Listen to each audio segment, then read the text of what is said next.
YouTube channel. అందరూ ఎలా ఉన్నారు? అందరూ బాగున్నారు అనుకుంటున్నాను. నేనైతే చాలా బాగున్నాను. ప్రీవియస్ వీడియో డే 2కి దాని continue video. After Gavvalamma temple తర్వాత నేను బోటింగ్కి వెళ్ళాను. బోటింగ్లో ఘాట్స్ అని చాలా బాగా కనిపిస్తాయి. కాశీలో ఉన్న అన్ని ఘాట్స్ని మనం బోటింగ్లో కవర్ చేయొచ్చు.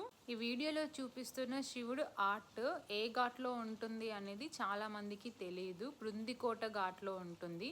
చాలా బాగుంటుంది అక్కడ శివుడు. నేను ఫ్లోటింగ్ బోట్ తీసుకున్నాను. పర్సన్కి 400 ఛార్జెస్ తీసుకున్నారు. ఆల్ ఘాట్స్ కవర్ చేశారు.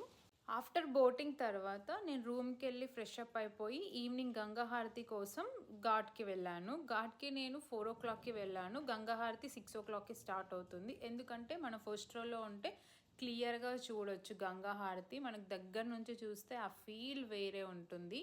కాశీలో గంగాహారతి చూడాలని నేను చాలా డేస్ నుంచి అనుకుంటున్నాను. నా డ్రీమ్ ఫుల్ఫిల్ అయిపోయింది. ఎంత బాగుంటుంది అంటే ఎన్నిసార్లు చూసినా చూడాలి అనిపిస్తుంది. మళ్ళీ ఇంత తొందరగా అయిపోయిందా గంగాహారతి అనిపిస్తుంది.